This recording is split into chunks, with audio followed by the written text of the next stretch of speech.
경기도 오산에서 양생의원을 하고 있습니다. 그래서 저는 주로 제 전공이 흉부외과지만 흉부외과는 이제 수술하는 과잖아요. 근데 이제 제가 개원한 다음부터는 만성질환에 관심을 많이 가지고 있기 때문에 만성질환에 관한 그런 주된 환자들을 보고 주로 그거에 대해서 주로 집중적으로 연구하고 있어요.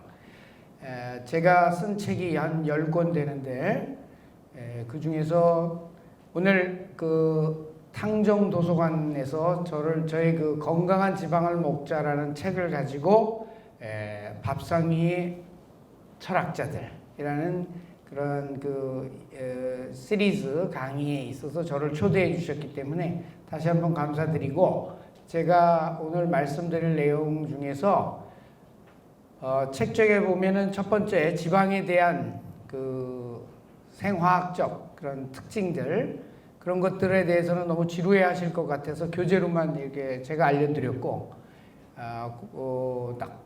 나머지 여러분들한테 진짜 실제 중요한 거는 바로 그 지방에 대한 잘못된 오해, 그리고 지방을 좀 많이 먹는 그런 식생활을 하자는 뜻에서 요즘 유행하고 있는 케토 식단을 소개하고 그걸 실제로 실천하는 방법에 대해서 알려드리고자 합니다.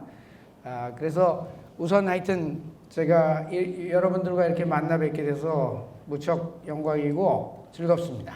그래서 여러분들이 오늘 오셔가지고 많은 좀 지식을 배워갔으면 좋겠어요. 자, 요거는 이제 제가 쓴 책이고요. 아마 이 책을 보고 이 도서관 측에서 저를 갖다가 불러주신 것 같습니다. 자, 그럼 오늘 말씀드릴 첫 번째 파트는 바로 지방에 대한 잘못된 오해에 대해서 제가 말씀드리고자 합니다. 일반적으로 여러분들이 많은 그 과학 분야, 그 사회, 정치 분야에서는 물론이거든요. 가짜 뉴스가 막 횡행하잖아요. 그거 떠나서 과학 분야에 있어서도 상당히 많은 그 오해가 발생합니다. 그래서 그 오해가 발생하게 되는 주된 이유가 뭔가를 보면 그 소식을 접하는 사람들, 그 사람들이 전체를 갖다가 다 받아들이지 못하고 한 부분만을 받아들이기 때문에, 그러니까 전체를 보지 못하고 부분만 보기 때문에 그런 오해가 많이 생겨요. 과학도 마찬가지입니다. 자기가 이해할 수 있는 부분만 이해하기 때문에 오해가 생기거든요.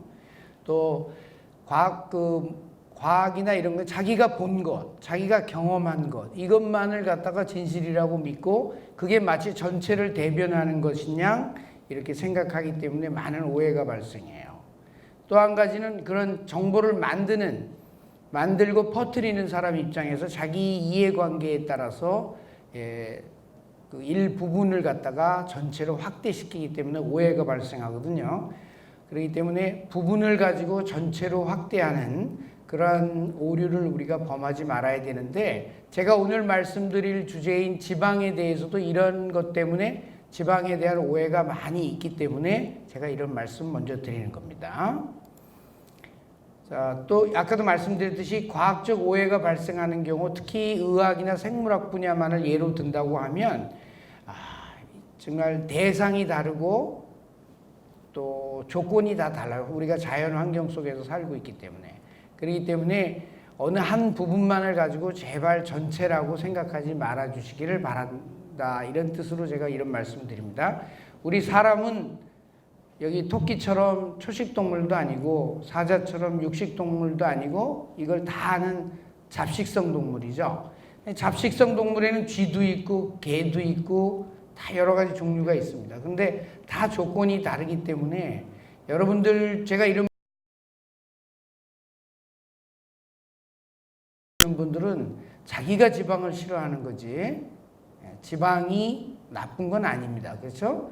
그러니까 그런 오해를 하지 말아 주셨으면 좋겠다라는 뜻으로 제가 이런 말씀 드리는 겁니다. 그리고 이 의료는 서비스 산업이에요. 그죠? 의료는 서비스인데 서비스에는 이 보편적인 표준 의료 서비스가 있고, 그 다음에 그렇지 않고 선택적인 그런 고급 의료 서비스가 있습니다.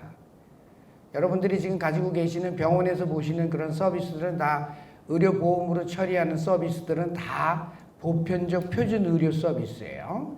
그래서 이런 것들은 지금 그 정부의 구호하고 똑같죠. 시작은 동일하게 모든 사람이 평등하다고 가정하는 거죠. 그리고 과정은 공정하게 모든 사람한테 다 해주지만 결과가 정의로워야 되는데 실제로 보면 정의롭지 못하죠.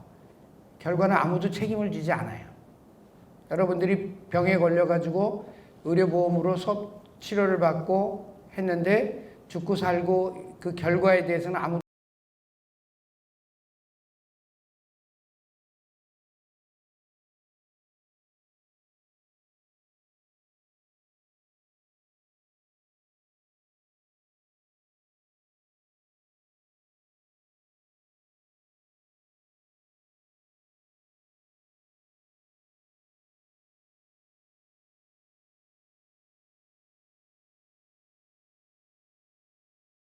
인디비주얼리티를 가지고 있고 이런 걸 인정을 하면서부터 들어가야 되는데 그렇지 못하고 있어요.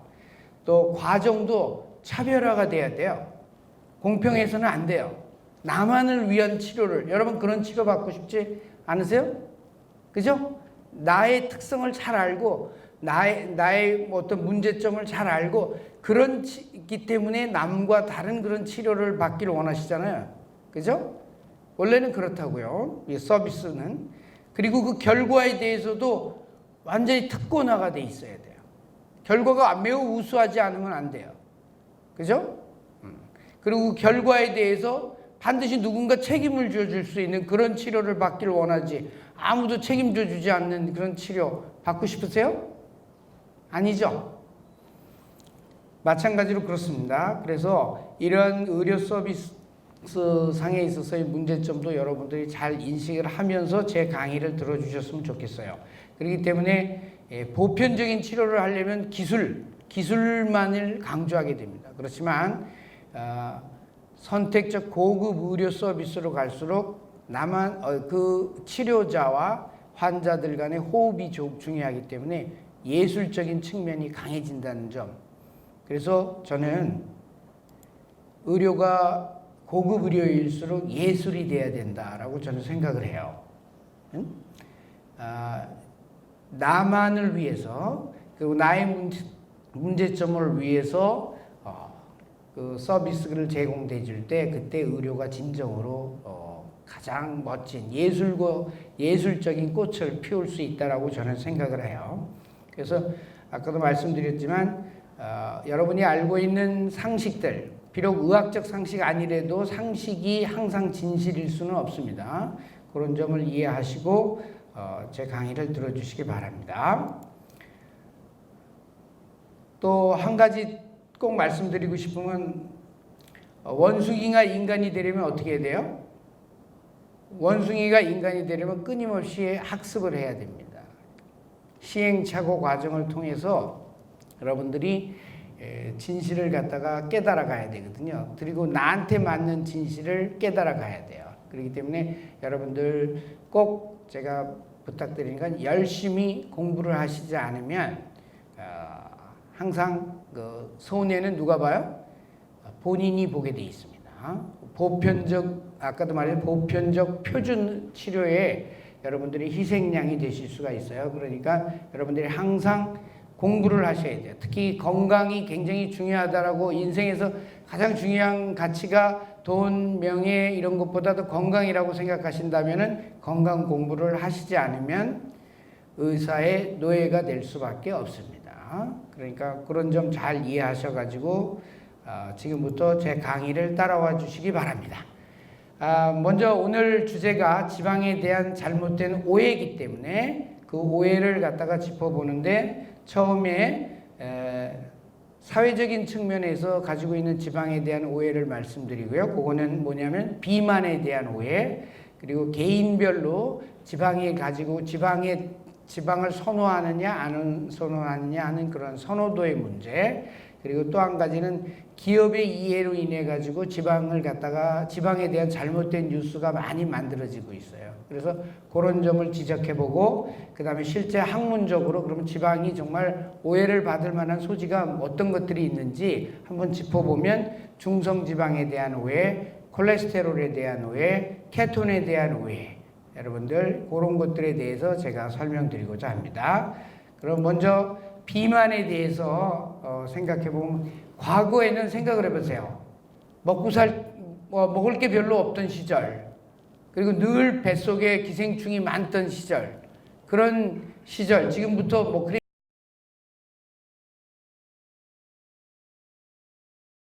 경우가 많습니다. 그런 사회에서는 비만이라는 개념이 있을까요? 비만이라는 개념이 없습니다.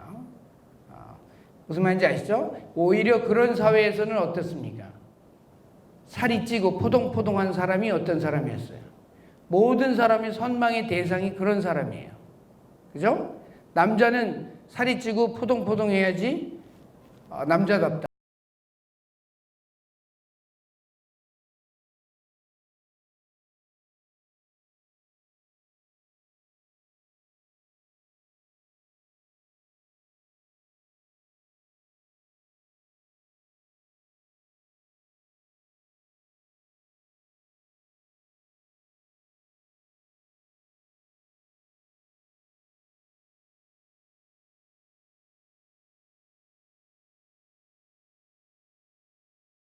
바뀌다 보니까 요즘은 어때요?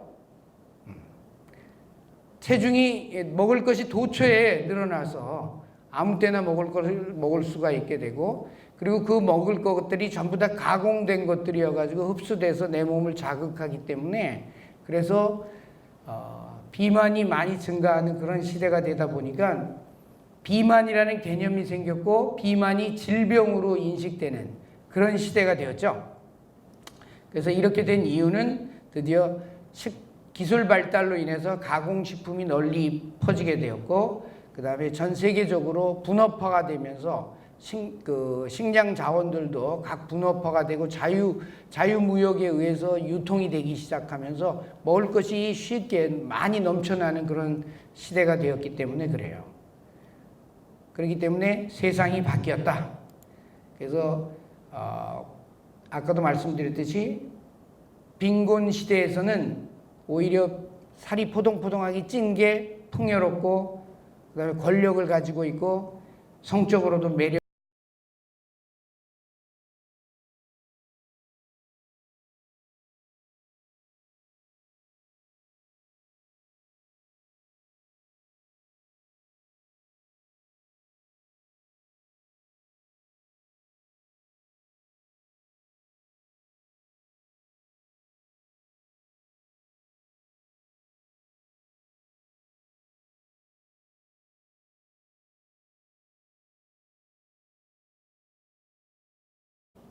무슨 말인지 아시죠?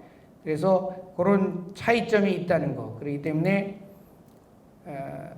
시대가 변함에 따라서 이렇게 보시다시피 대중들이 선호하는 이미지가 달라졌어요. 옛날에는 모델들이 다 이렇게 살이 좀 찐 사람들, 그런 사람들이 모델이 됐었는데 요즘은 이렇게 우측에서 보시는 것처럼 바비 인형 같은,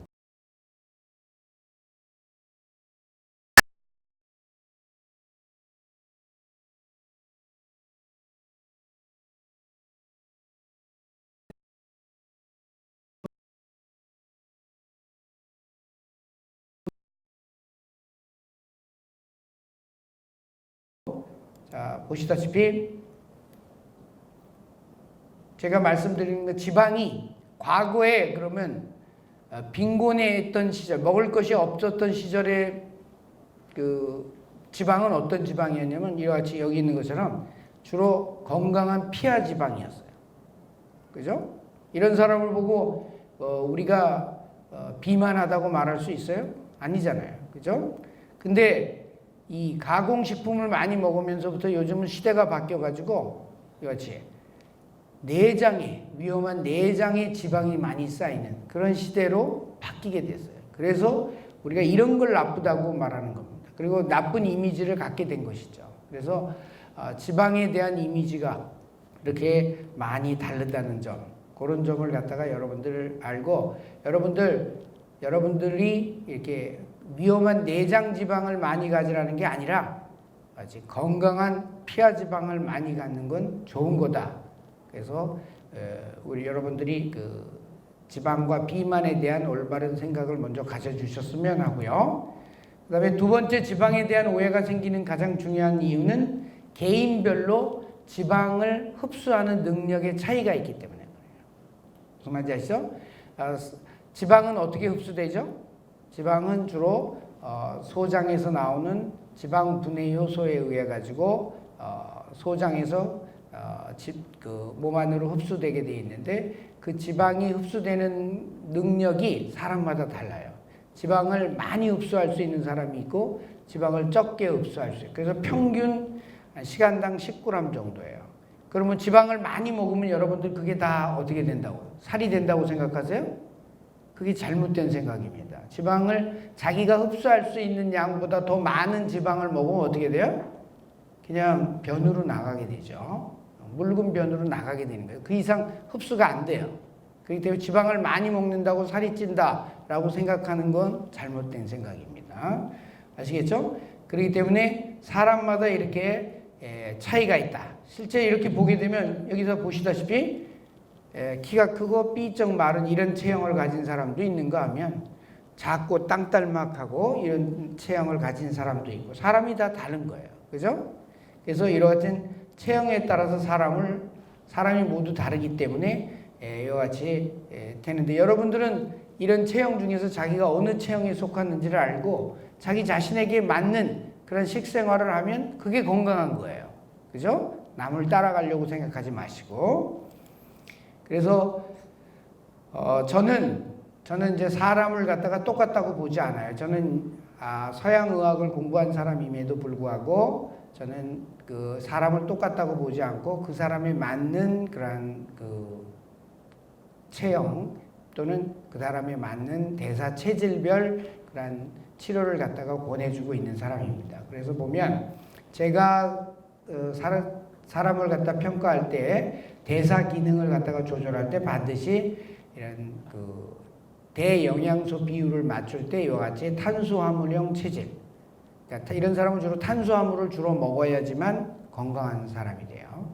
근데 대사 균형이 어떤 사람은 탄수화물보다는 단백질 플러스 지방을 많이 먹어야지만 건강한 사람이 있고, 그 다음에 그 중간에 중간형 타입이 있고 이렇습니다. 그래서 저는 이렇게 판단하고 있기 때문에 제가 이런 걸 보여드리는 이유는 사람이 모두 다르다.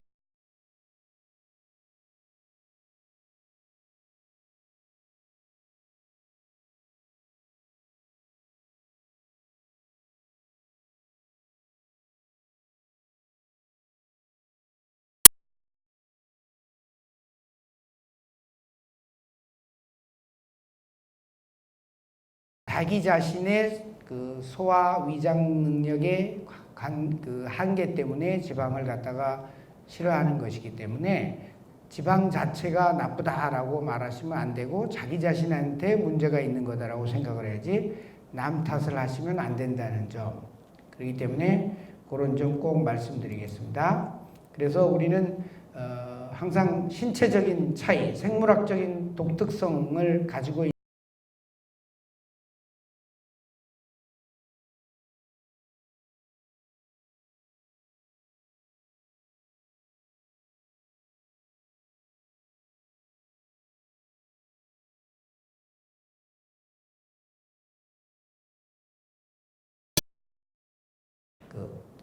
프레임 씌우기가 되는 겁니다. 아시겠죠? 그래서 우열을 가르려고 하는 그런 행동을 해서는 안 되겠다.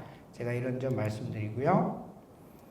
자, 보시다시피 이 두 분은 나이가 다 똑같이 56세예요. 좌측에 계신 분은 채식주의 유명한 강사십니다. 그리고 우측에 있는 사람은 TV에서 요리 프로그램 그 진행자예요. 이분은 하여튼 자기가 원하는 게 채식주의였기 때문에 이렇게 갔고, 또 이분은 다양하게 육식을 많이 하셨기 때문에 이렇게 됐겠죠. 그러니까 이 사진을 보고 여러분들이 앞으로 나는 어떻게 나이 들었으면 좋겠다. 이건 본인이 판단하시면 돼요. 아시겠죠? 이걸로 저는 우열을 가리라는 뜻으로 제가 하는 게 아니라 여러분 자신이 예를 들어서 지방을 먹어야 될지 안 먹어야 될지 본인이 잘 알아서 판단하시면 된다 이거예요. 그 다음에 이제 세 번째 지방에 대한 그 오해를 만드는 거는 이 가짜 뉴스를 생산하는 사람들입니다. 이런 사람들이 누구냐? 기업이 있어요. 우선 이런 것들은 예를 들어서 원래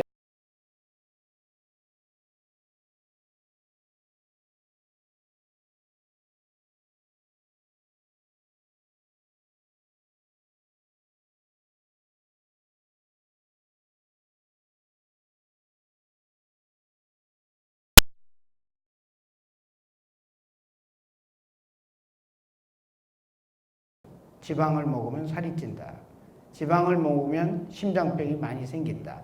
이런 식으로 누명을 씌우는 작전을 했는데 그래서 유명한 의학 저널에 다 유명한 교수들을 동원해 가지고 이렇게 그 지방을 게다가 지방을 범인으로 만드는 그런 작업을 했는데 그게 통했던 것이.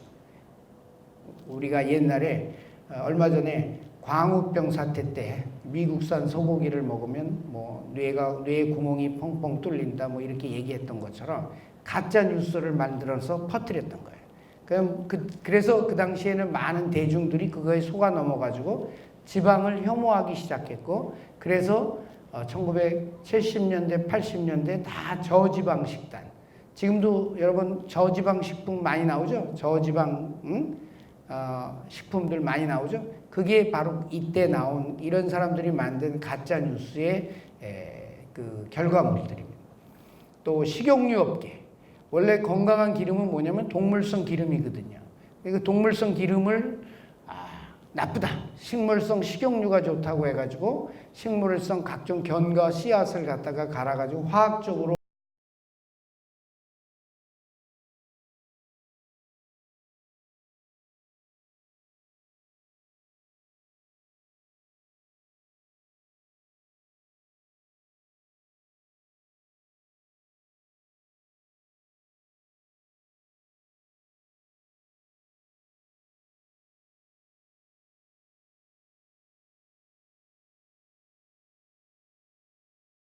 사용해야 됐고 그 다음에 달고 맛있어야지 팔리니까 설탕을 갖다가 듬뿍 발라야 됐고 그런 걸로 인해서 계속 이런 그 지방에 누명 씌우는 편에 그쪽 편에 편들기 시작한 겁니다. 또 제약업계는 당연하죠. 왜 제약업계는 당연할까요? 사람들이 병이 걸려야지 약을 팔아먹을 거 아닙니까? 그러니까 당연히 병이 많이 걸리는 걸 알면서도 설탕에 대한 비난을 쫙 빼고 지방에 누명을 씌우는데 참여하기 시작하고 또 학회나 연구 집단도 마찬가지입니다. 의사들 중에 지방에 대한 누명을 제일 먼저 주장한 데가 어디냐면 미국 심장협회예요. 심장협회가 심장병 걸리는 게 주범이 설탕이라고 그러지 않고 지방이라고 그랬어요. 그래가지고 미국 심장협회. 당뇨병은 뭐 때문에 걸리죠? 당뇨병도 당연히 설탕을 비난을 해야 되고 여기 있는 것처럼 치과협회도 설탕을 비난해야 되는데 지방이 나쁘다는 쪽에 은근히 지원을 하게 된 겁니다.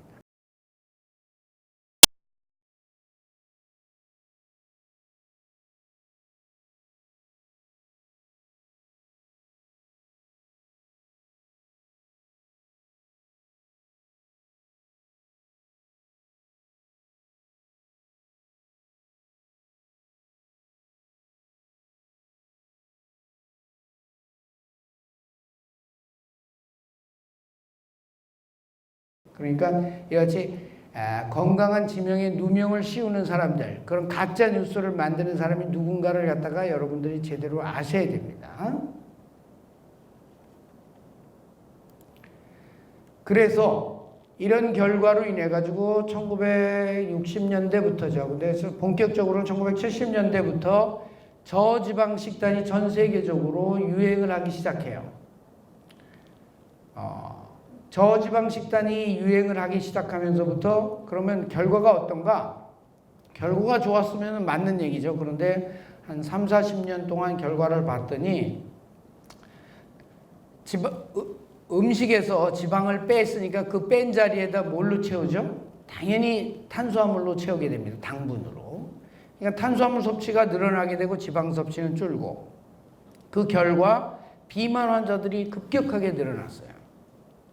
또 당뇨 환자들도 늘어났고요. 심장병, 암, 뭐 이런 그 관절염 환자들 다 늘어났어요. 그러면 이 식단이 올바른 식단일까요? 여러분? 아니었죠. 그래서 우리가 이런 그 저지방 식단의 실험을 통해서 전 세계적으로 우리가 깨달은 게 있어요. 아, 지방을 혐오하면 인류가 멸종하겠구나 라는 사실을 깨닫게 된 거예요.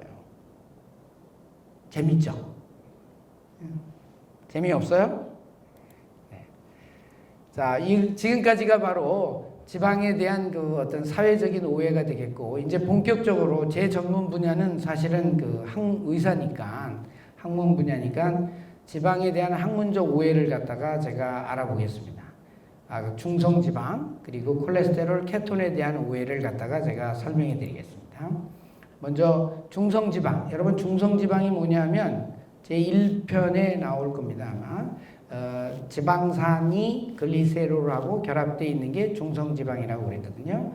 그래서 여러분이 그 요리를 하시다 보면 그 기름이 둥둥 뜨죠. 그것들이 대개 다 중성지방인데, 그 중성지방 중에는 상온에 이게 불로 열을 가할 때 말고 상온에서 이렇게 고체로 되는 거가 바로 포화지방이 많기 때문에 그런 거예요.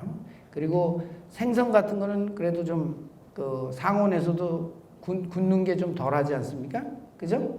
그런 거는 불포화 지방이 많기 때문에 그래요. 하여튼 음식으로 여러분들 지방을 갖다가 섭취하게 되면 많은 사람들이 이런 두 가지 오해를 하고 있어요. 첫째, 지방을 많이 먹으면 살이 찐다.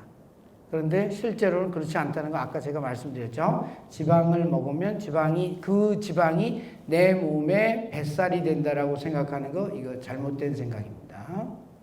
그리고 또 한 가지는 상온에서 지방이 그 고체로 굳으니까 야, 저 지방을 먹으면 내 몸속에 들어가면 혈관을 굳게 하지 않을까, 그런 생각을 많이 해요. 그죠? 지방을 먹으면 혈관을 막히게 하기 때문에 내 몸의 혈액순환을 막는다라고 생각하는 사람이 많이 있는데, 이것도 역시 잘못된 인체 생리를 전혀 모르고 하는 그 잘못된 생각입니다. 그러면 실제는 뭐냐? 자, 보십시오. 여러분 그 자연계에는 이제 지방이 순환을 하니까 여러분이 먹는 식품 속에도 지방이 있지만 그것을 먹었을 때 내 몸에도 지방이 쌓이겠죠. 그 지방. 그러면 내 몸에 있는 중성지방은 어떻게 만들어질까요? 두 가지로 만들어집니다. 하나는 다른 동식물의 지방을 먹어가지고 내 몸에 지방이 되는 경우. 그죠? 그 경우가 저 위쪽에 있는 그런 경우가, 다른 동물의 또는 지방을 먹어서 그게 내 몸에 흡수돼가지고 내 몸에 지방이 되는 경우가 있고요. 그 다음에 그것만 있다라고 생각하시면 안 돼요. 여러분이 당분을 먹잖아요. 당분을 먹으면 우리 몸은 어떻게 하냐면 그 당분을 간에서 중성지방으로 바꿔가지고 저장을 합니다. 이게 더 중요한 거예요. 그래서 이 작용을 하는 게 바로 인슐린이라는 호르몬입니다. 아시겠죠? 그리고 제가 화살표 크기를 다르게 그렸죠. 어느 게 더 큰 영향을 미친다고요? 바로 당분을 먹어서 여러분 몸에 중성지방이 증가하는 거예요. 지방을 먹어서가 아니라. 무슨 말인지 아시죠? 그렇기 때문에 자, 이렇게 살이 찌신 분들이 뭘 많이 먹었을까요? 물론 두 가지 다 먹으면 더 많이 찌겠죠. 그렇지만 어느 쪽이 더 많이 기여했다고 생각하세요? 당분입니다. 지방을 먹어서 살이 찐 게 아니라 당분을 많이 먹어서 살이 찐 거예요. 아시겠죠? 이 소도 마찬가지예요. 소가 지방 먹어요? 소가 뭐 먹는지 잘 아시죠? 그래서 우리가 비만해지는 거는 중성지방 때문에 중성지방을 많이 섭취해서 비만해지는 게 아니라 몸에서 만들어지는 중성지방 때문에 비만해지는 거고, 우리 몸은 당분을 가지고 중성지방을 만드는 능력을 가지고 있다.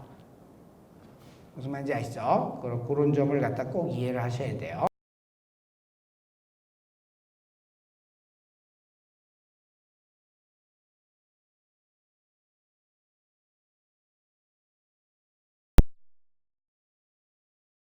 탄소가 그렇기 때문에 탄수화물이 먼저 사용되면 인슐린 작용이 되죠. 그렇기 때문에 지방 분해가 안 됩니다. 그렇지만 지방만 먹고 탄수화물을 안 먹으면 오히려 살이 쭉쭉 빠집니다.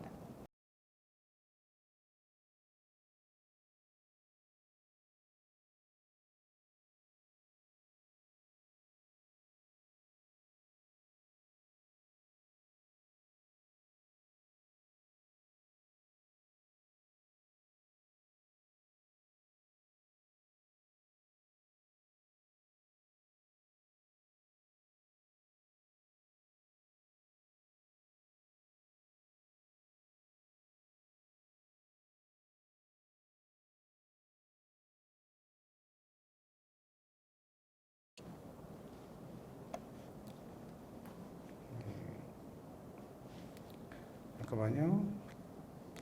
다시 찾았습니다. 슬라이드가.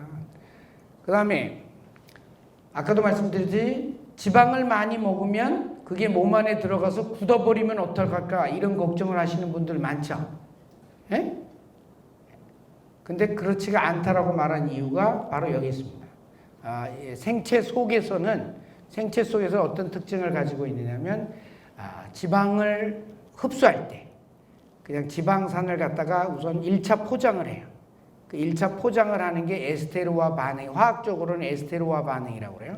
그래서 막과 막 사이를 이동할 때는 반드시 에스테르와 반응을 거쳐서 이동을 하게 돼 있어요. 그리고 혈관을 통해서 이제 지방이 이동할 때는 그럼 어떻게 해야 돼요? 이때는 지방을 싣고 다니는 차가 있습니다. 그 차에 실려가지고 지방이 가게 되는데, 그 차를 뭐라 그러냐? 그 운반체를 지단백이라고 말을 합니다.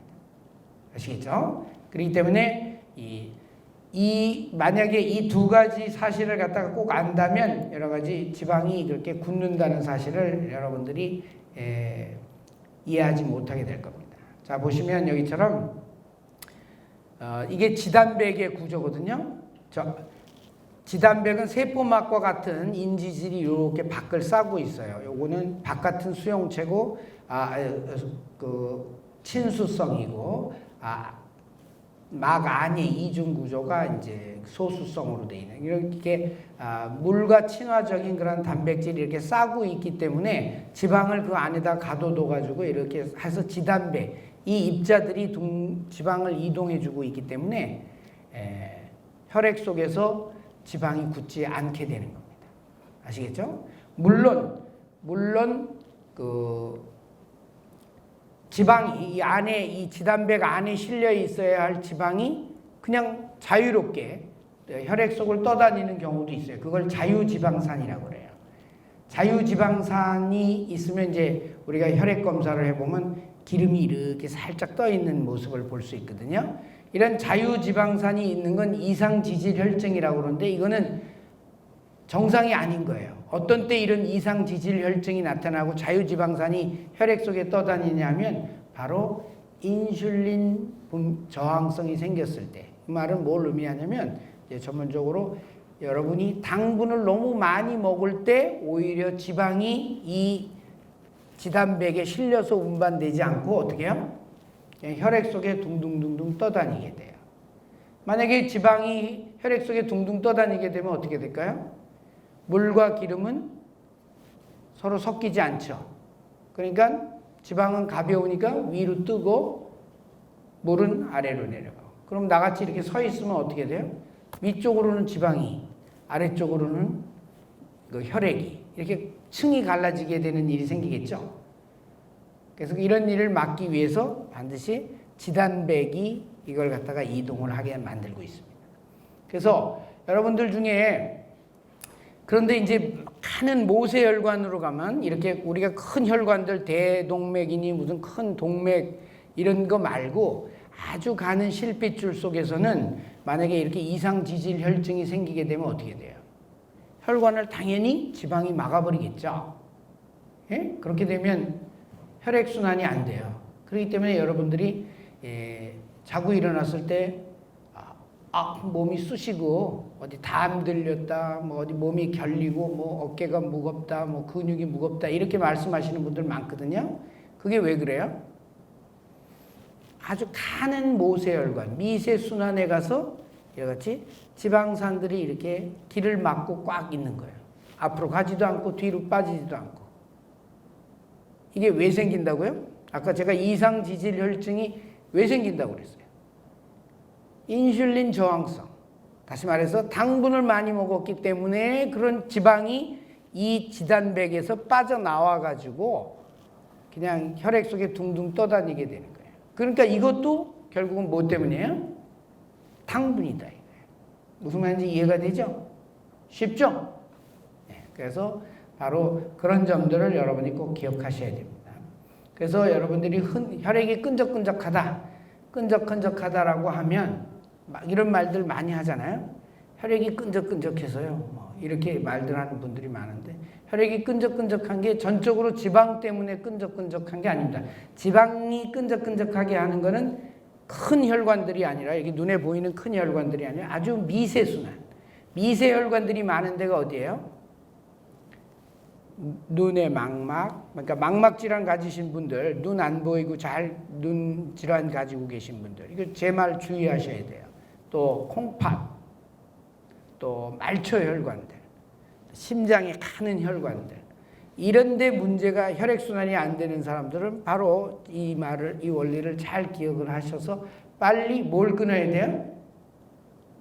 당분을 끊으셔야 돼요. 지방 탓을 비록 그것에는 지방이 막혀 있지만 실제 그것을 원인은 뭐예요? 당분이다라는 사실을 꼭 기억하셔야 돼요. 아시겠죠? 그래서 그런 경우가 있고 또 한 가지 이제 큰 혈관에서 혈액을 끈적끈적하게 하는 원인은 실제로는 이제 심장 혈관이라든가 큰 뭐 예를 들어 뇌동맥이라든가 이런 혈관에서 혈액을 끈적끈적하게 하는 이유는 이런 지방산이 아니라 뭐예요? 혈전이다 이거예요. 혈전. 그럼 혈전은 뭐냐면 혈소판들이 응집된 거거든요. 혈소판을 뭐가 응집시킬까요? 역시 마찬가지로 당분 그리고 지방 중에서는 아주 식용유가 이게 변형이 된 트랜스 지방, 나쁜 산화된 지방 이런 것들. 또 그 세균 독소가 굉장히 중요한 역할을 합니다. 여러분 우리 몸에는 계속 끊임없이 세균들이 들어와요. 어디서 들어올까요? 우리 몸에 내장, 장내 세균들이 많고 특히 문제가 되는 게 치아예요. 이빨 속에 균이 엄청 많이 있습니다. 그래서 그쪽 균을 통해서 계속 우리 몸으로 세균 독소가 들어오기 때문에 그들이 이렇게 혈액을 끈적끈적하게 만드는 원인이에요. 그러니까 그런 것들을 여러분들이 잘 아셔야 됩니다. 그래서 제가 말씀드리면 중성지방을 섭취해서 혈액이 끈적끈적거리고 혈관이 막힌다는 사실, 이거 잘못된 생각이라는 거. 그리고 이것이 만약에 성립을 하려면 미세혈관에서 이런 일이 성립하게 되는데 그때는 혈당 증가와 인슐린 저항성이 성립되어 있어야 된다. 아시겠죠? 그것이 큰 혈관이 아주 가는 모세혈관에서 일어난다. 그래서 여러분들 옛날 의사들은 뭐 어떻게 했어요? 어디 아프고 그러면 바늘로 찔러서 부항 뜨고 사열하고 피 뽑는다고 막 그랬죠. 반대로 음압으로 당겨내는 겁니다. 이렇게 막힌 혈관들을. 무슨 말인지 아시죠? 요즘은 시대가 발달했기 때문에 막 그렇게 부항 뜨고 그런 거 안 해도 충분히 하는 방법이 있습니다. 아시겠죠? 그 다음에 이제 그래서 제가 말씀드리는 거는 건강 지표로 여러분 건강검진할 때 콜레스테롤 수치, 중성지방 다 검사하잖아요. 근데 콜레스테롤을 사람들이 많이 얘기를 해요. 근데 콜레스테롤보다도 사실은 더 중요한 의미를 가지고 있는 게 중성지방 수치예요. 그래서 여러분들은 제가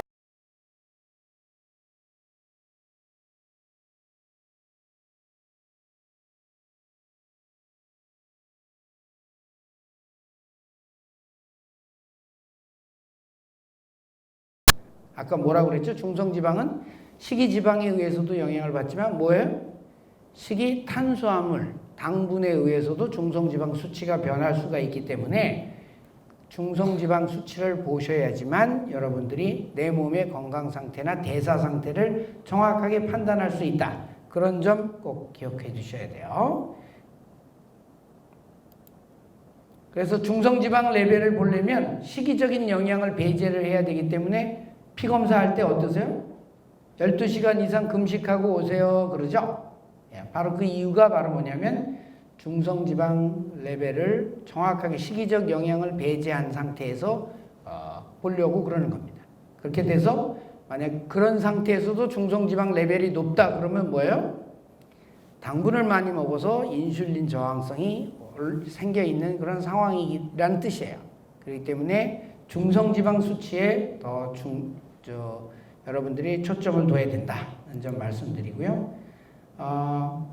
이렇게 인슐린 저항성이 되면은 어떤 혈중 지질 검사에서 중성지방 레벨이 당연히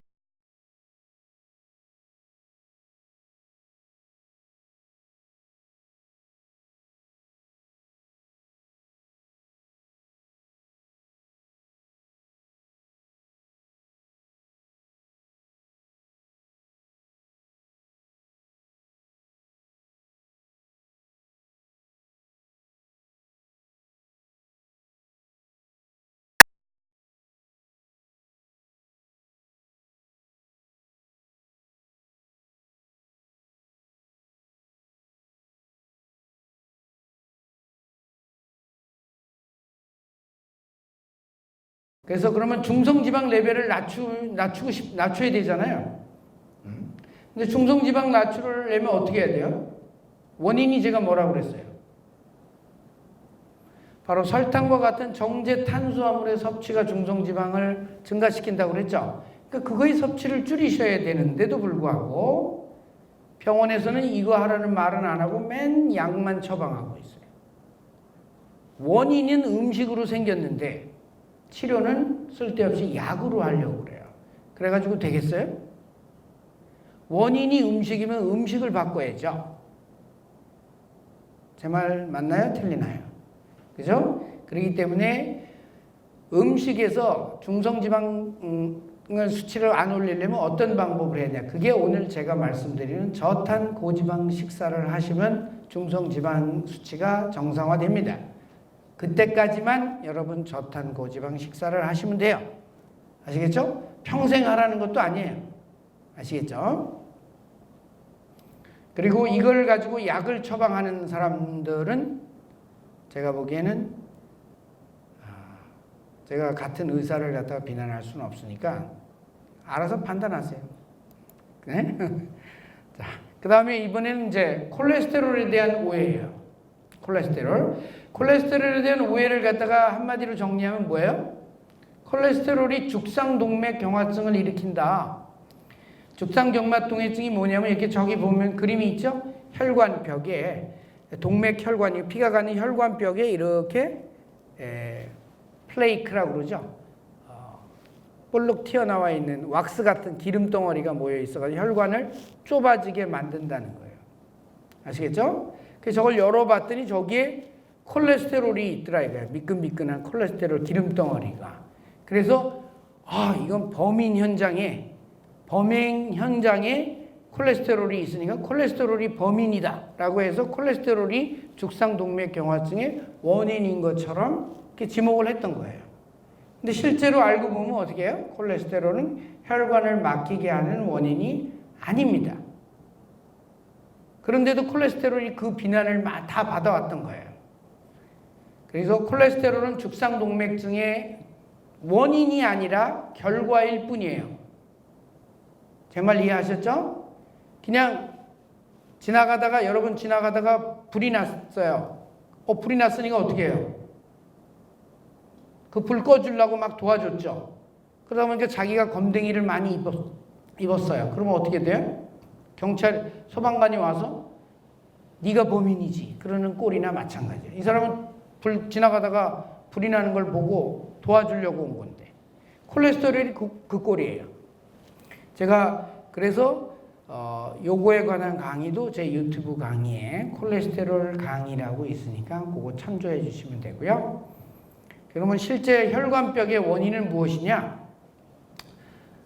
이건 진짜 좀 시간을 내서 따로 설명을 해야 되겠지만 하여튼 혈관벽의 염증이다. 혈관벽의 손상이다. 이렇게 이해를 하시면 돼요.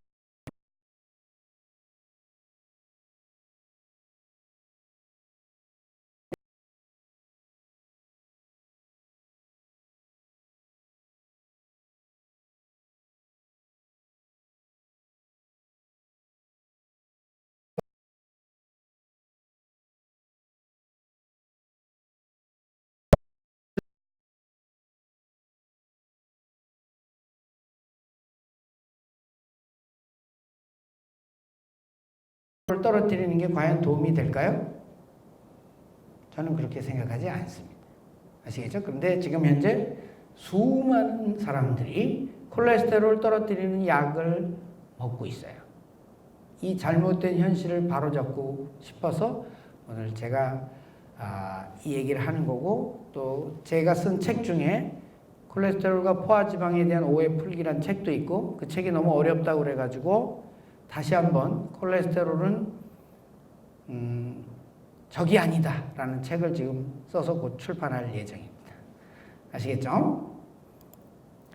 그래서 콜레스테롤은 우리 몸에서 매우 소중하기 때문에 우리 몸에서 만들어내는 물질이에요. 꼭 먹지 않더라도 콜레스테롤을 갖다가 안 먹어도 채식주의자도 몸에서 콜레스테롤을 만듭니다. 그 말은 뭐냐면 그만큼 콜레스테롤이 우리 몸에서 중요하다는 뜻이에요. 중요하니까 만드는 거죠. 이렇게 중요한 물질을 일부러 그냥 약을 사용해서 떨어뜨리려고 한다? 저는 난센스라고 생각합니다. 이 점에 대해서는 제 다른 유튜브 강의를 좀 들어봐 주시면 좋겠고요.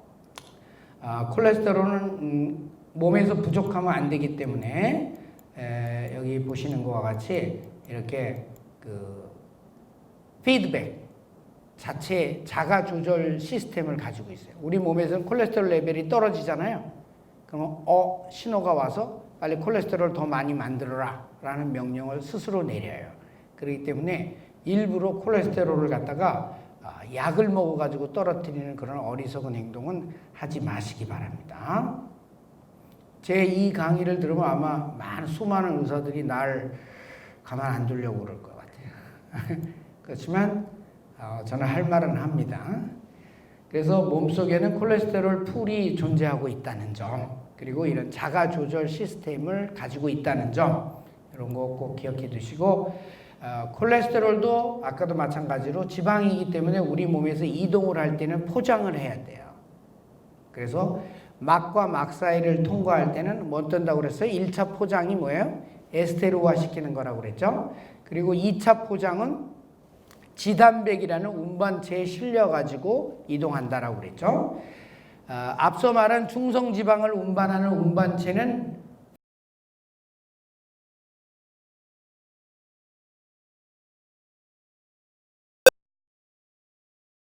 LDL, HDL 들어보셨죠? 간에서 말초로 운반하는 그 운반 버스를 우리가 LDL, 반대로 말초에서 간으로 운반하는 건 HDL 이렇게 말을 하게 되는 겁니다.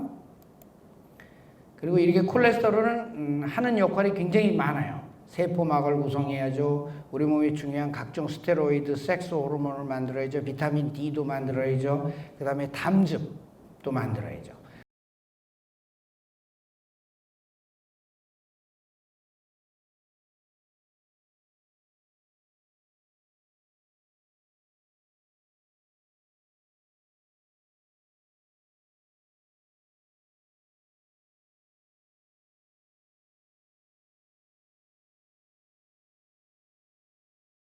콜레스테롤에 대한 인식의 변화가 전 세계 크게 그동안 바뀌어왔다는 사실을 좀 보여드리는데요.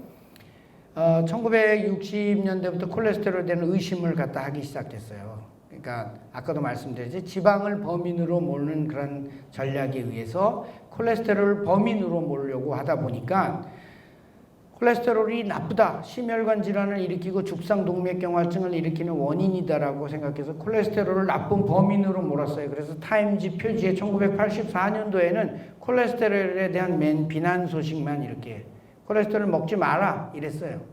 근데 한 15년이 지난 1999년도 타임즈 표지에는 콜레스테롤 그렇게 나쁜 건 아닌 것 같다라는 걸로 이렇게 인식이 바뀌었어요.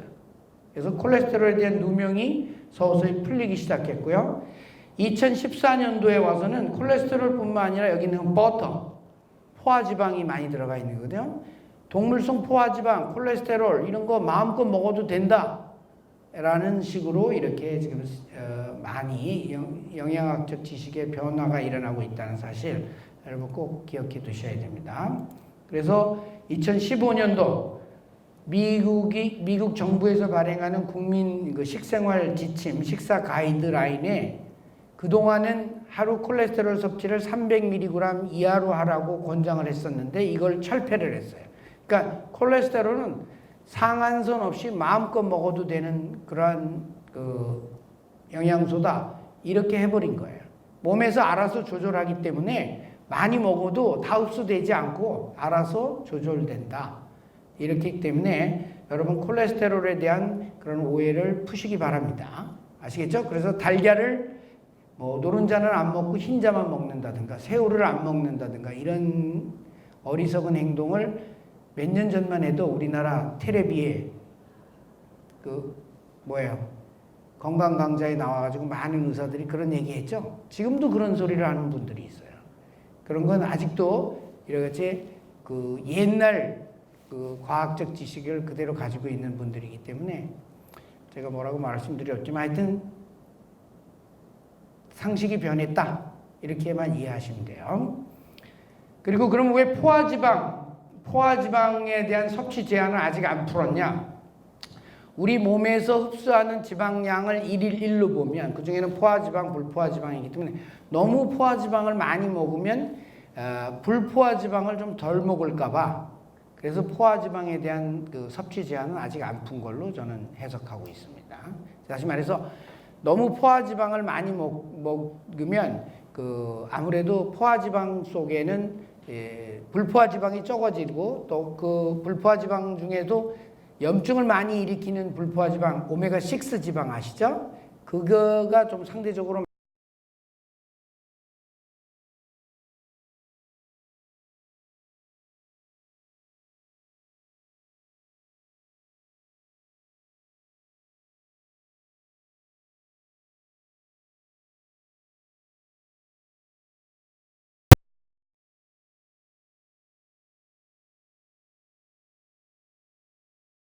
오메가3 지방으로 견제를 해주면 아무 문제가 없지 않을까라는 게 제 의견입니다. 아시겠죠? 이 슬라이드가 자, 이게 바로 뭐냐면 밑에 X축이 콜레스테롤 레벨이에요. 그리고 Y축은 사망률이에요. 보시다시피 사망률이 이렇게 U자형 곡선을 이루고 있죠. 그래서 콜레스테롤 레벨이 200에서 240일 때가 오히려 사망률이 가장 낮습니다. 그렇기 때문에 이거를 200 이하로 더 낮추면 사망률이 더 증가돼요. 그렇기 때문에 일부러 낮추실 필요가 없다는 점 아시겠죠? 그러면 콜레스테롤이 240을 넘어가도 좀 올라가긴 하는데 그때는 분명히 몸에 이유가 있어서 올라가는 거예요. 그러니까 왜 콜레스테롤 레벨이 올라가야 되는지를 찾아서 그 이유를 따져야지 이거를 무조건 콜레스테롤을 떨어뜨리는 약을 먹으라고 하는 건 너무나도 이런 상식을 갖다가 새로운 지식을 갖다가 모르는 그런 무책임한 처사라고 저는 생각을 합니다. 이것도 역시 마찬가지로 내용이 길고 복잡하기 때문에 제가 국회 포럼에서 강의한 내용이 있기 때문에 유튜브에 올려놨어요. 그래서 콜레스테롤 강의를 한번 들으시고 또 책으로 문자로 보고 싶으신 분은 콜레스테롤과 포화지방에 대한 오해 풀기란 책을 참고로 보시면 되겠습니다.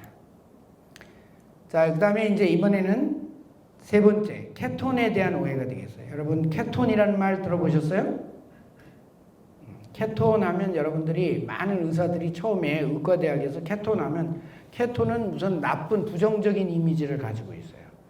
왜? 케톤 하면 오래 굶었을 때, 기근일 때 몸에 혈중이 나타나는 거고, 그 다음에 당뇨병이 아주 심할 때 케토산증이라는 게 생기거든요. 그래서 케토 수치가 막 10 이상 막 올라가게 되면 혼수 상태에 빠져서 사망에 이르게 되는 그런 위험한 상태가 있는데, 그게 이제 인슐린이 안 나와서 그런 거거든요. 그러니까 그래서 케톤 하면 그 이미지가 아주 부정적이고 나쁜 이미지로만 돼 있는데 실제로 그런 게 아니다라는 겁니다. 아시겠죠?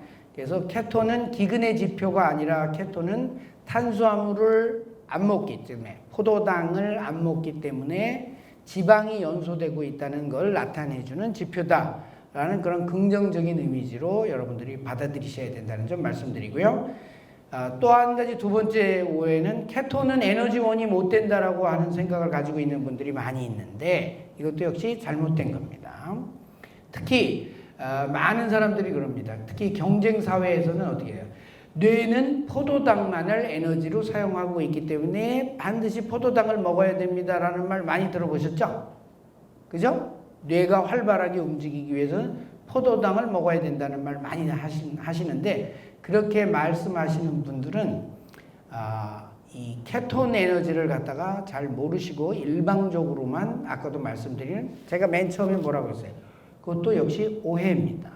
아시겠죠? 그렇기 때문에 우리 몸은 포도당이 있으면 포도당을 먼저 쓰지만 포도당이 없으면 케톤을 에너지 연료로 사용할 수 있다. 그러니까 에너지원으로 사용하는 대체 에너지다. 이렇게 말씀드립니다. 케톤이 뭐냐 하면 이렇게 화학구조식으로 이렇게 탄화수소가 이렇게 카보닐 그룹으로 이렇게 된 게 케톤인데 케톤이 어떻게 만들어지냐면 지방산이 분해되는 과정에서 포도당이 있으면 우리가 TCA 사이클이라고 하죠. 흔히 TCA 사이클 아세요? 우리가 뭐라고 그러나 우리 하여튼 ATP를 만드는 그런 사이클이 있습니다. 그 사이클로 들어가게 되는데 포도당이 있으면 글로 잘 들어가요. 근데 포도당이 없으면 옥살산 아세테이트가 안 만들어지기 때문에 이제 아셀 코엔자임 A가 케톤체로 바뀌거든요. 그때 이제 케톤이 되는데 이 케톤이 그 케톤으로 되는 게 이제 아세토 아세테이트, 베타 하이드록시 뷰티레이트, 아세톤 이 세 가지인데 이게 분자량이 포도당하고 거의 비슷하고 수용성이라서 이 케톤이 몸에서 만들어지잖아요. 그러면 이게 혈액을 타고서 포도당과 비슷하다 보니까 전신을 돌고 특히 뇌 속으로까지 이렇게 들어갑니다. 그래서 이게 에너지원으로 사용되는 거예요. 그렇게 되면 결국은 케톤이 에너지원으로 사용될 수 있기 때문에 우리 몸에서 상당히 많은 변화가 일어나게 됩니다. 그리고 케톤을 사용할 수 있는 세포들은 뭐냐면 미토콘드리아를 가지고 있는 건 미토콘드리아가 뭐냐면 이거는 아까도 말씀드렸듯이 연료를 산화시켜 가지고서 에너지를 만드는 그러한 에너지 연소기관 이렇게 생각하시면 돼요. 이런 미토콘드리아가 있는 세포들은 전부 다 케톤을 에너지로 사용할 수가 있어요. 그래서 적혈구는 미토콘드리아가 없기 때문에 케톤을 사용하지 못하죠. 또 간은 케톤을 만들기는 하지만 실제로 사용하지는 않습니다. 그리고 뇌신경세포 중에 그 브레인스템 내에 있는 일부 세포들하고 망막하고 뭐 신장 일부 세포에서는 에너지를 많이 사용해야 되기 때문에 포도당만을 사용하고 케톤을 사용하지 않습니다. 그렇기 때문에 그런 일부분의 세포만을 사용하고 나머지는 다 케톤을 사용할 수가 있기 때문에 여러분들이 오랫동안 금식을 하고 굶어도 생존할 수 있는 이유가 뭐예요? 포도당을 안 먹어도 케톤을 에너지 연료로 사용하기 때문에 가능한 것입니다. 아시겠죠? 물만 먹으면 오래 생존할 수 있는 이유가 바로 케톤이 연료로 사용되고 있기 때문에 그런 거예요. 그리고 아까도 말씀드렸듯이 뇌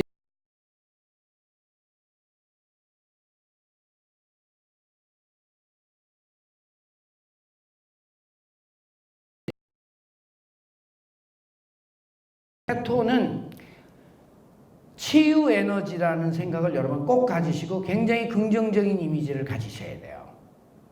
포도당이 경쟁 에너지잖아요. 내가 남하고 경쟁하고 생존 경쟁을 해야 될 때는 남보다도 조금 더 빨리, 조금 더 높이, 조금 더 멀리 이렇게 해서 내가 이겨야만 되기 때문에 그때는 포도당을 쓰는 게 유리해요. 그렇지만 여러분 몸에 염증이 있다든가 여러분 몸에 손상이 있다든가 그럴 때 그걸 치유를 하려면 어떻게 해야 돼요? 더 빨리, 더 높이, 더 멀리 이런 포도당 에너지를 갖다가 사용하면 염증이 치유가 되겠어요? 안 되겠어요? 안 돼요. 몸을 치유하시고자 하는 분은 포도당을 사용하지 말고 케톤을 사용해서 푹 쉬셔야 됩니다. 푹 쉬는 게 가장 대표적인 게 뭐예요? 잠을 자는 거예요. 병이 있으신 분들은 깊은 잠을 자고 푹 쉬다 보면 몸에서 케톤을 에너지로 사용하고 있기 때문에 몸이 서서히 회복이 돼요. 아시겠죠? 그 원리를 잊어버리시고 지금도 대학병원에 가보세요. 수많은 사람들이 뭐 하고 있어요? 깨어 있으면서 당분을 먹으면서 자기 병을 고치려고 하고 있어요. 그것도 약으로. 그러니 문제가 해결돼요? 안 돼요? 안 돼요. 오히려 내 몸이 케톤을 사용할 치유 에너지인 케톤을 사용하려고 하셔야지만 치유가 되는 거예요. 응? 포도당을 사용하지 말고 그 이유를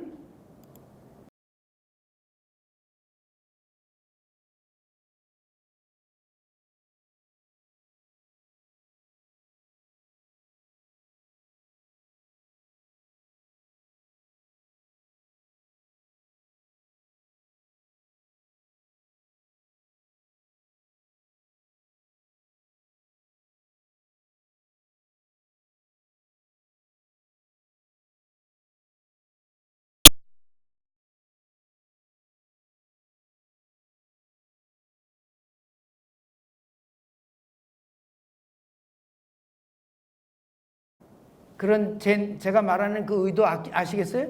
이 느낌을 여러분들이 직관으로 받아들이셔야 돼요. 푹 자고 일어났을 때 그 개운한 느낌, 그때가 바로 케톤을 에너지로 사용한 때예요. 여러분이 그런 느낌을 가지시려면 어떻게 해야 돼요? 케톤을 에너지로 사용하셔야 돼요. 심지어 이렇게 깨어있는 시간에도 케톤을 사용하시면 여러분들이 에너지가 넘치게 됩니다. 아시겠죠? 그렇게 되면 여러분 몸에서 염증이 감소되고 각종 노폐물, 쓰레기, 암세포, 오래된 그 찌꺼기들, 늙은 세포 이런 것들이 다 쓰러져 나가요. 여러분 몸을 다시 한번 인테리어로 리모델링하는 그런 효과가 나타나요. 그걸 제가 말하는 몸속 대청소라고 말하는 겁니다. 아시겠죠?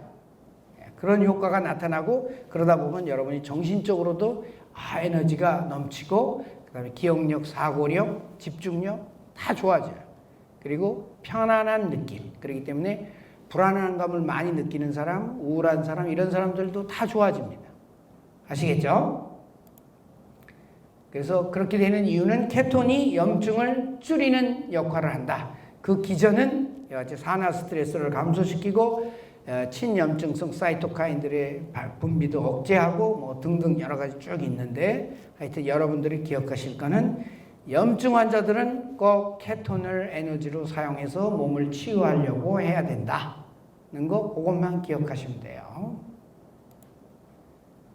그래서 다시 한번 말씀드리지만 케톤은 경쟁 에너지가 아니라 치유 에너지다. 여러분 낮에 해는 보이지만 밤에 어두울 때는 이면이 되기 때문에 잘 안 보이지 않습니까? 바로 이게 포도당이 양의 에너지라고 한다면 저는 케톤은 음의 에너지다 라고 이렇게 생각합니다. 그래서 노화 방지, 젊음을 유지하고 싶으신 분 요 제 말을 꼭 명심하셔야 되고요. 뇌 신경 기능, 뇌 손상을 많이 받으신 분, 뇌 염증 질환 있는 분, 또 정신 질환자들, 또 뇌 손상으로 인해 가지고 자폐 아이들, 뇌성마비 아이들 이런 부모님들 꼭 제 말을 기억하셔야 됩니다. 왜냐하면 뇌가 움직이기 위해서는 뇌의 그 기능을 갖다가 안정시키기 위해서는 케톤이 포도당보다 훨씬 좋은 에너지가 됩니다. 흥분하지 않게 만들기 때문에.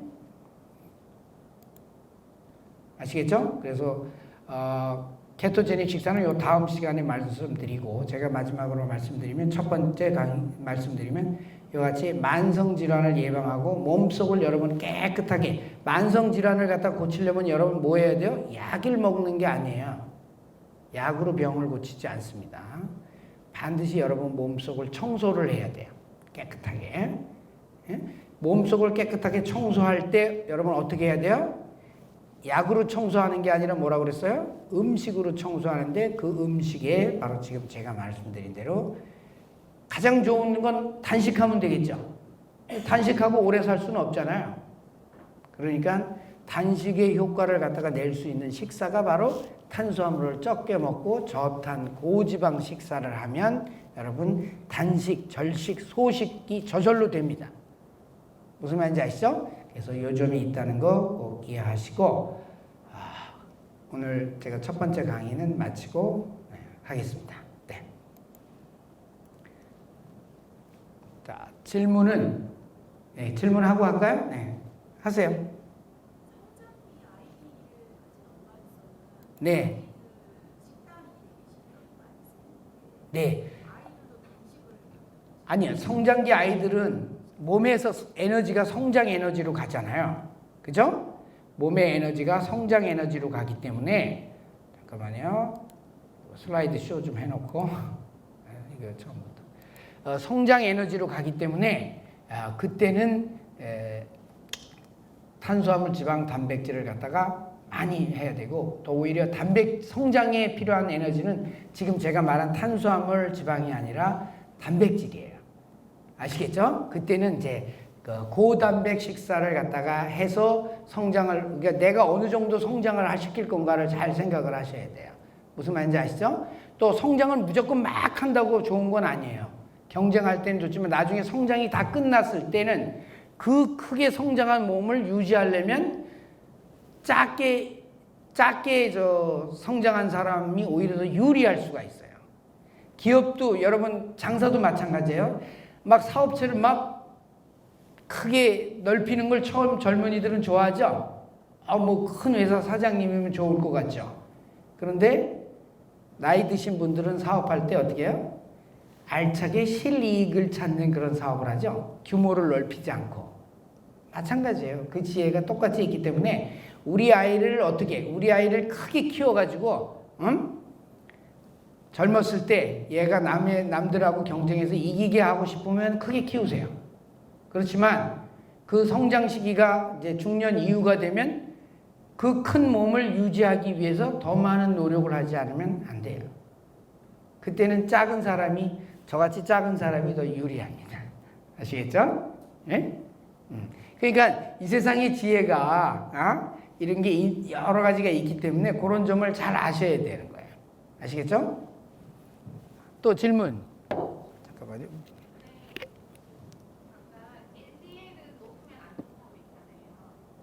LDL이 높으면, 그러니까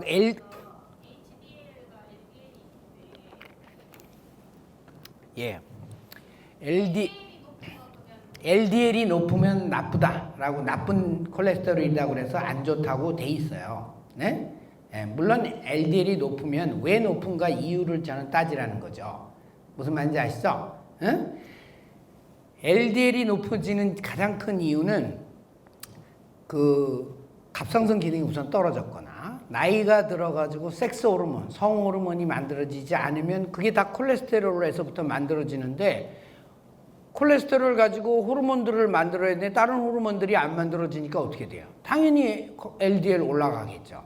또 혈관에 염증이 있을 때, 이 염증이 있으면 또 당연히 올라가겠죠. 그런 그런 원인을 따져서 LDL이 왜 높아졌는가를 따져야지 되는 거고, 그렇게 해서 LDL이 높아졌다 손 치더라도 그걸로 인해 가지고 심장병이 생긴다라고 말하는 게 틀렸다는 거예요. 그렇기 때문에 LDL이 높다는 이유를 심장병을 일으킨 원인으로 보는 건 잘못이다.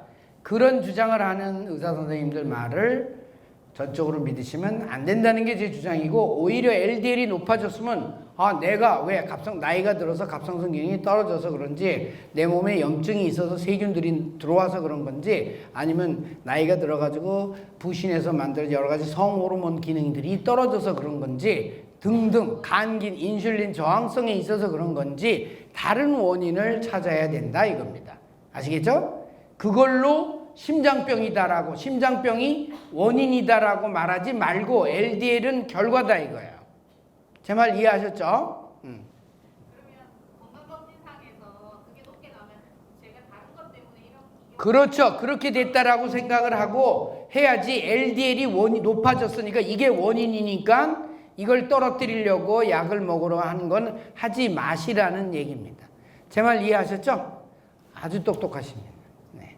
이걸 이해 못하는 사람들이 너무나도 많아서 지금 주변에 보시면 LDL 떨어뜨린다고 약 먹는 사람 많죠? 예, 고지혈증 약 너무 많죠? 예, 고지혈증 약이 바로 블록버스터급 약이에요.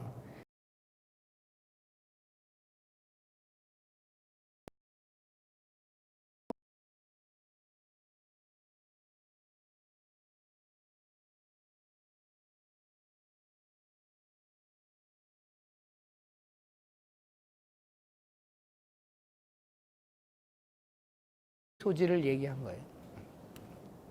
자, 그러면 재밌어요? 네.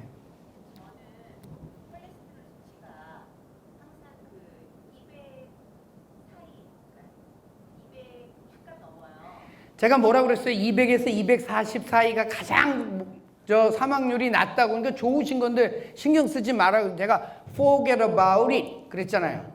잊어버리라고, 콜레스테롤 수치. 그래서 콜레스테롤 수치를 따지지 말고 차라리 중성지방 수치를 보라고요. 그리고 만약에 콜레스테롤을 정 비교하고 싶으면 중성지방과 HDL 콜레스테롤의 비를 가지고 따져라. 제가 말씀드린 이유가 바로 그거예요. 예?